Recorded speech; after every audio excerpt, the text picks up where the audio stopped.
Hello बच्चों, आज हम लोग ज्योमेट्रिक प्रोग्रेशन के बारे में पढ़ेंगे। क्लियर? तो आइए देखते हैं कि ज्योमेट्रिक प्रोग्रेशन क्या होती है। इसमें हम लोग एग्जांपल लेके चलते हैं, कुछ एग्जांपल लाइक 2, 4, 8, 16 क्वेश्चन मार्क। तो हमें इसको बताना है। तो यहाँ पे देखिए फर्स्ट टर्म कितना है 2, सेकेंड टर्म कितना है 4, 2 2 जा 4 है ना। इस टाइप का कुछ निकल के आ रहा पैटर्न। 4 2 जा 8, 8 2 जा 16। तो 16 के बाद में जो नंबर आएगा वो कितना आएगा 32। तो ये हो गया आपका ज्योमेट्रिक प्रोग्रेशन। क्लियर? क्योंकि इसमें हम लोग देख रहे हैं कि सेकेंड टर्म अपॉन, जैसे first term is 2, t1 is 2, t2 is 4, t3 is 8, t4 is 16, t5 is 32। तो इसमें अगर हम लेके चलें तो t2 अपॉन t1 कितना आ रहा है? t2 upon t1 is 4 divided by 2, 4 divided by 2 will be 2। t3 upon t2, क्योंकि हम लोग कभी भी इसमें कॉन्जुगेटिव टर्म्स को लेके चलते हैं, तो t3 upon t2 it is 8 upon 4 means again 2। t4 upon t3 क्या निकल के आएगा 16 upon 8 means 2। t5 upon t4 कितना निकल के आएगा इक्वल्स टू 32 अपॉन 16 मीन्स 2। तो हर एक केस में हम देख रहे हैं कि first case t2 upon t1 is 2, t3 upon t2 is 2, t4 upon t3 is 2। ये सारे के सारे कितने हैं 2। तो कॉमन रेशियो, इसको हम बोलते हैं common ratio, and that is indicated by r। इसको हम r से दर्शाते हैं। क्लियर? ये r है। ऐसे ही एक और सीरीज लेके चलते हैं। सपोज हमारे पास अगली सीरीज है 3, 9, 27, 81 question mark.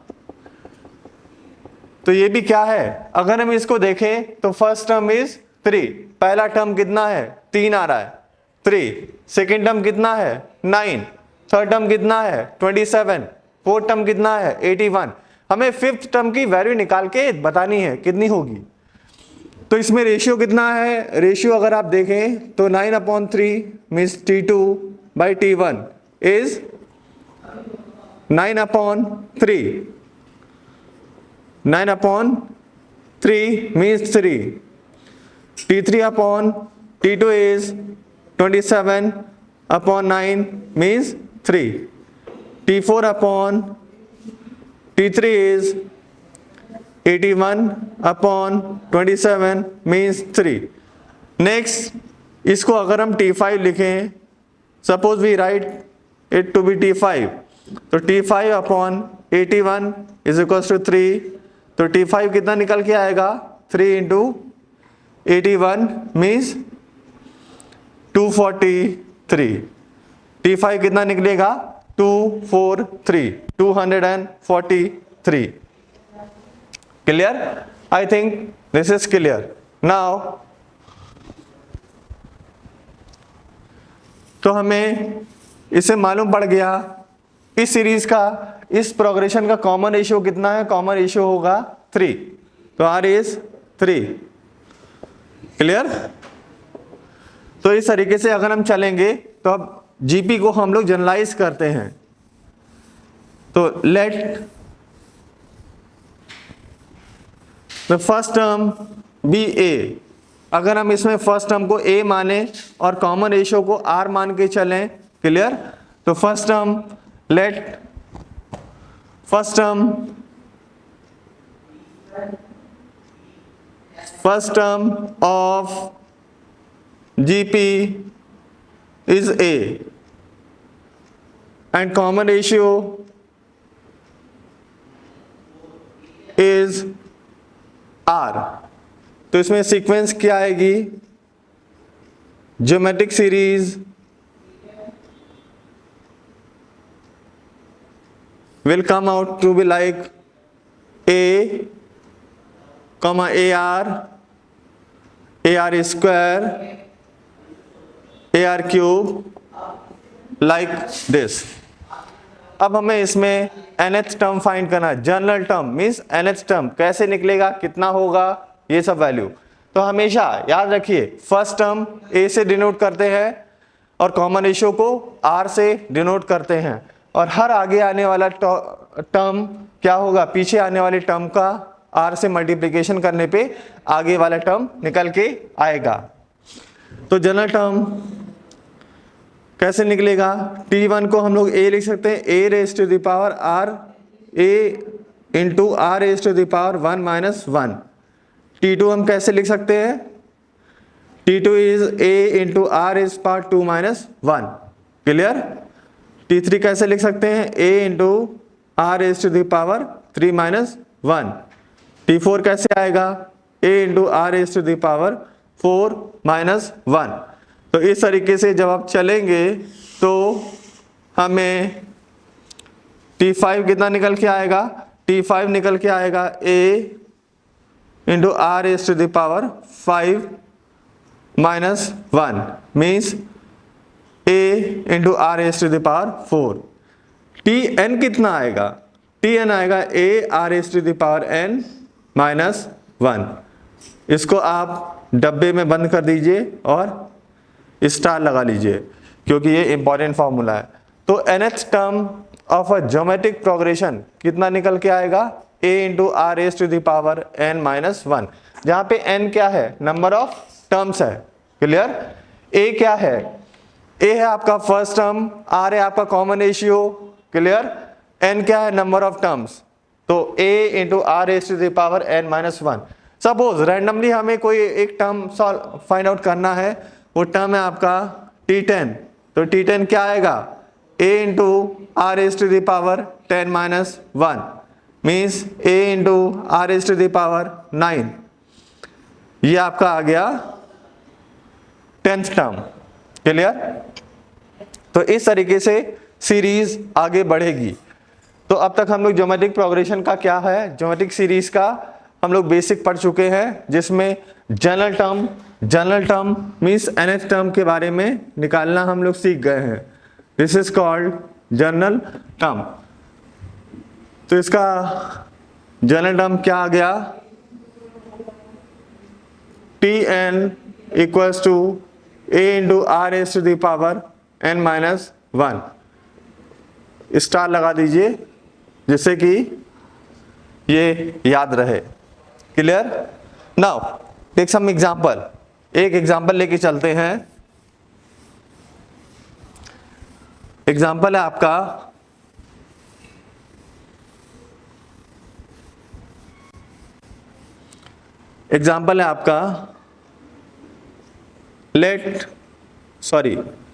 If first term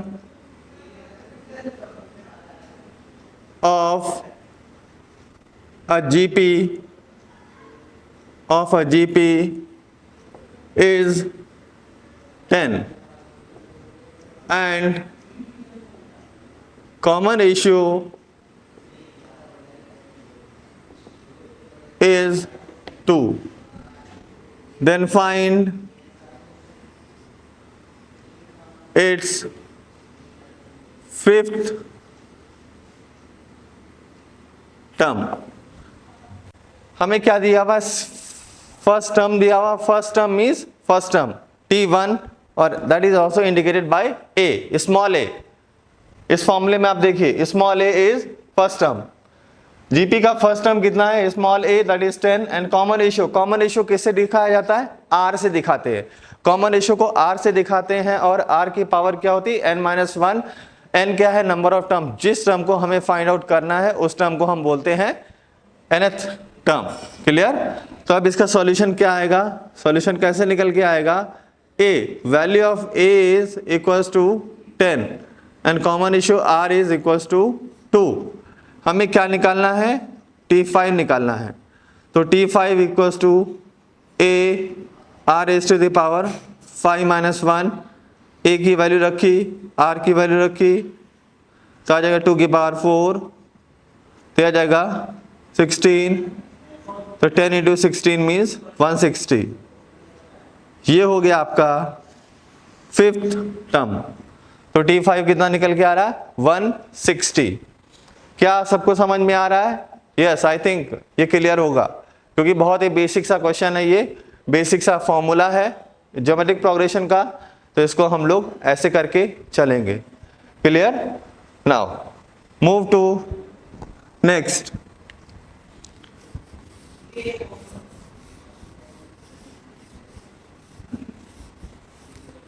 Next question is,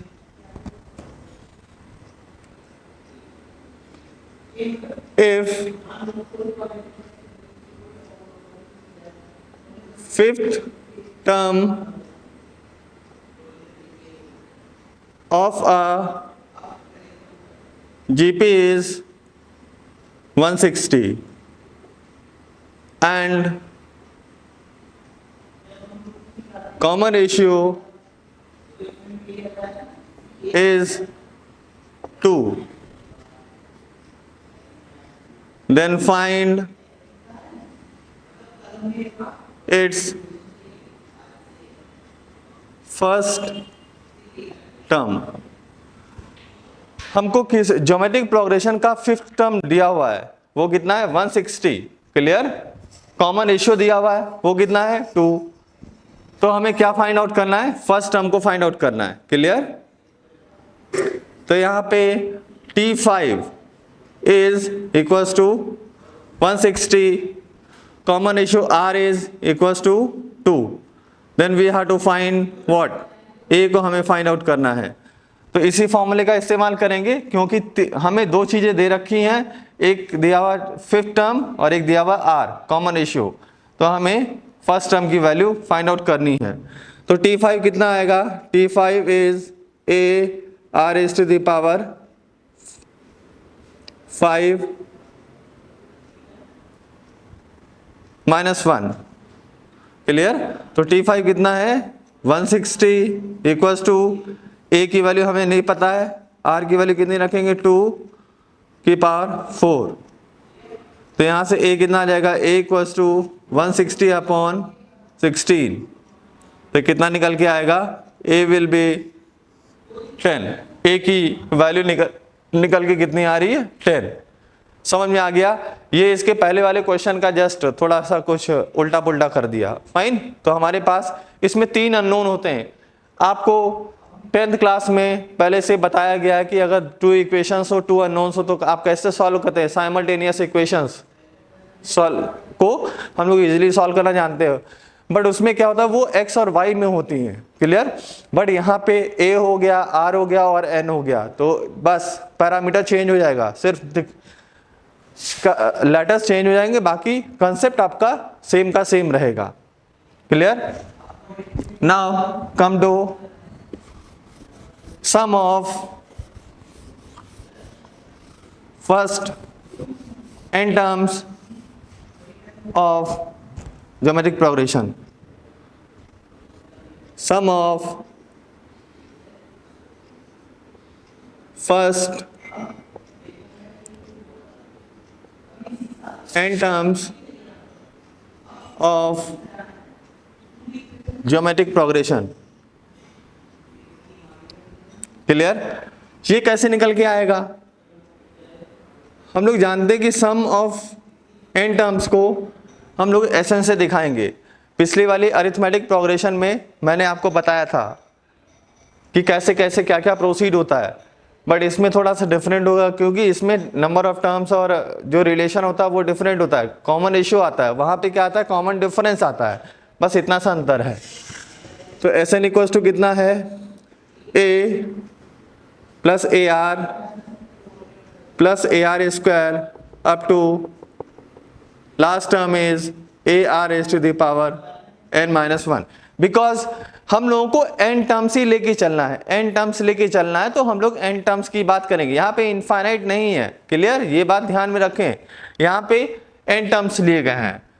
अब हम लोग इसमें Sn में R का मल्टीप्लिकेशन कर दिया, R से मल्टीप्लाई करके एक टर्म राइट में शिफ्ट कर दीजिए, तो ये वाला a कितना हो जाएगा, a into r, but a into r को हम लोग ए आर के नीचे रखे हैं जस्ट, क्लियर। फिर आ जाएगा a r square up to a r raise to the power n minus 1 plus a r raise to the power n, clear. तो ये हो गया।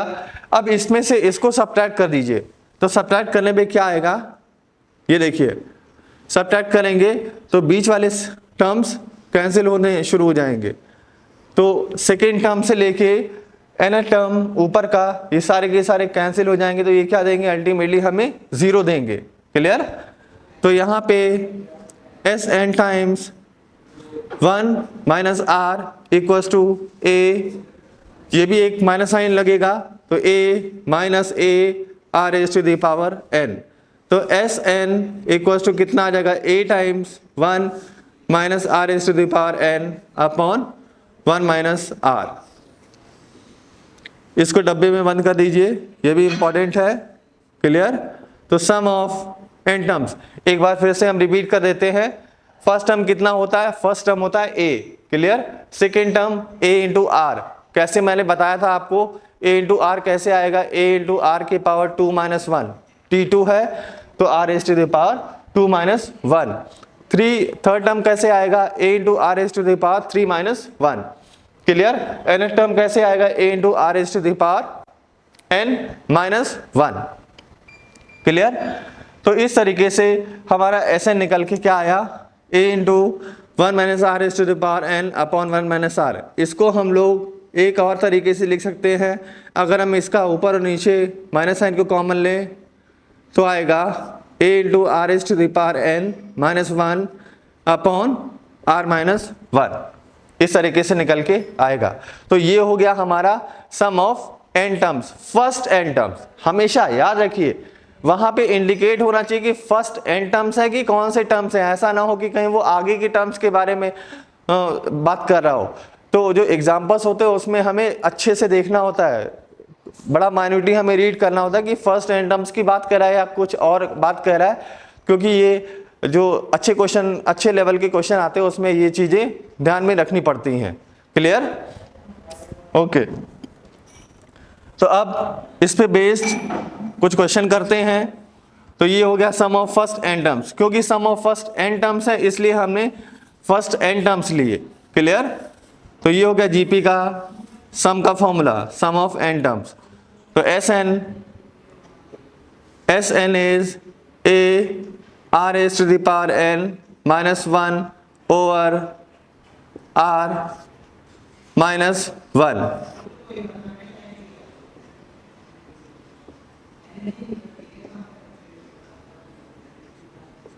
क्लियर। तो ये हो गया एस एन। अगर बाई चांस देखिए मैं आपको एक चीज और दिखाता हूं, कॉमन रेशियो का फंडा आर को फाइंड आउट करने के लिए क्या था, T2 upon T1 is r, T3 upon T2 is r, fine. तो r is basically Tn over Tn minus 1, Tn over Tn minus 1, ये है कांस्टेंट कॉमन रेशियो आर की वैल्यू। तो इस अब यहाँ पे Sn Tn को फाइंड आउट करना हो तो Tn को हम कैसे फाइंड आउट करते हैं, Sn माइनस 1। ये चाहे AP हो, चाहे GP हो, चाहे HP हो, हर एक केस में आपका ये जो फॉर्मूला है ये फॉर्मूला चेंज नहीं होगा, क्लियर।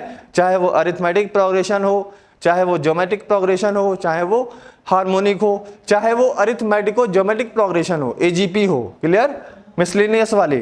तो इसको भी, इस फॉर्मूले को भी यहाँ पे रख लें, Tn equals to Sn minus Sn minus 1। I think कि आपका कॉन्सेप्ट क्लियर हो गया होगा। क्यों, इसको आप एक बार फिर से देख लीजिए। यहाँ पे Sn क्या है, Sn बेसिकली क्या होता है, T1 plus T2 plus T3 up to Tn, but Sn minus 1 कितना होगा, T1 plus T2 plus T3 up to Tn minus 1, clear. तो ये है आपका Tn का formula. for a geometric progression. Any doubt? No doubts. Clear? तो हमारे पास अब तक 3 फॉर्मूले आ गए. बेसिक फॉर्मूले, nth term of a geometric progression is a into r raised to the power n minus 1.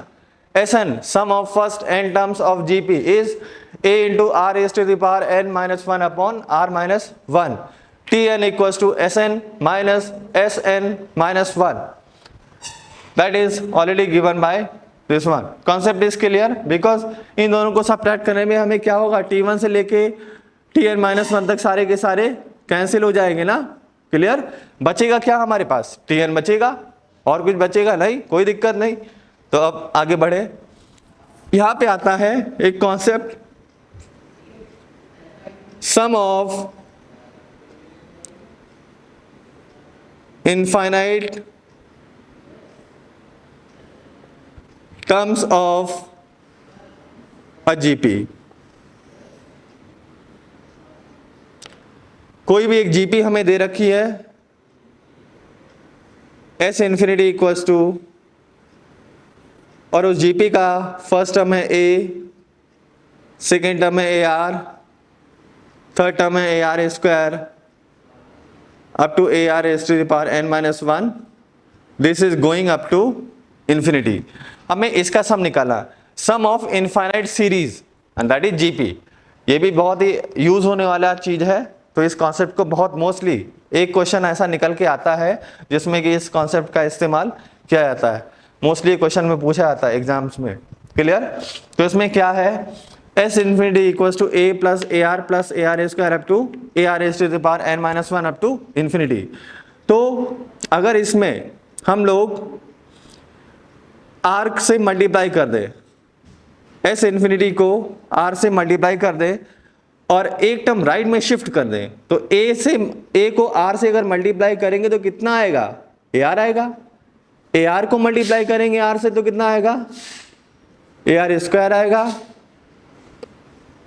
A r s n minus 1 आएगा. ऐसे करके ये चलता रहेगा. क्लियर? इन सबको सब्ट्रैक्ट कर दीजिए. तो बीच में आप देखेंगे सारे के सारे टर्म्स क्या हो रहे हैं, कैंसिल हो रहे हैं. क्लियर? और इनफाइनाइट टर्म्स, आप बताइए इनफाइनाइट टर्म्स, जब किसी भी प्रोग्रेशन में इनफाइनाइट टर्म्स हो तो उस केस में प्रोग्रेशन में एक भी टर्म अगर प्लस माइनस कर दो तो उससे कोई फर्क पड़ेगा नहीं पड़ेगा, क्योंकि वहां इनफाइनाइट टर्म्स है. इनफाइनाइट टर्म्स मतलब इनफाइनाइट, चलता जा रहा चलता जा रहा चलता जा रहा चलता जा रहा. क्लियर? उसको कोई परवाह ही नहीं है आगे पीछे की. तो इस तरीके से ये सारे के सारे टर्म्स हमारे कैंसिल हो जाएंगे. बट यहाँ पे बचेगा क्या, s infinity minus r times s infinity equals to a. तो जाएगा s infinity into 1 minus r equals to a. तो s infinity will be a upon 1 minus r. इसको भी आप डब्बे में बंद कर लीजिए. तो ये हो गया sum of infinite geometric progression. Sum of all the terms of infinite geometric series is a upon 1 minus r. किसी भी ज्योमेट्रिक सीरीज में अगर इनफाइनाइट टर्म्स हो तो उसके इनफाइनाइट टर्म्स का सम कितना आएगा, ए अपॉन 1 माइनस आर. पर यहाँ पे एक बहुत ही इंपॉर्टेंट बात निकल के आती है, वो क्या है, अगर यहाँ पे आर की वैल्यू -1 से 1 के बीच होनी चाहिए, और अगर ये बाई चांस आर की वैल्यू -1 और 1 के अलावा और कहीं हो गई, 1 से बड़ी हो गई या -1 से छोटी हो गई, तो उस केस में क्या होगा, उस केस में ये हम लोग नहीं निकाल सकते. उसका सम भी प्लस इन्फिनिटी आएगा या फिर माइनस इन्फिनिटी आएगा. तो उस केस में क्या होएगा, वो हम लोग बाद में पढ़ेंगे, ग्रेजुएशन में पढ़ेंगे कि इसके इनफाइनाइट टर्म्स का सम कैसा था. वो होता है converging series and diverging series. Clear? तो अभी उसमें जाने की जरूरत नहीं है क्योंकि वो आउट ऑफ सिलेबस है, अभी हमारा सिलेबस यहीं तक है. तो ये हो गया आपका sum of infinite series of infinite GP, sum of infinite terms of GP, that is a upon 1 minus r. हमेशा याद रखिएगा, अगर इसका r की वैल्यू -1 से 1 आ रही, इवन अगर r की वैल्यू 1 भी आ रही तो क्या होएगा, तभी इसका सम कितना आएगा, इन्फाइनिटी आएगा ऑब्वियसली, क्योंकि all the terms will be r is 1 means a plus a plus a plus a। इस केस को बना के देखते हैं। Case 1 is r equals to 1, तो sum equals to a plus a plus a plus a up to infinity, तो कितना आ जाएगा, s will be infinite terms का सम इंफिनिटी को अटेन करेगा। वो डिपेंड करेगा कि a कैसा है, a positive pay plus infinity, a negative पे minus infinity. Clear? So I think this is clear. So for today, I think this is okay. Thank you.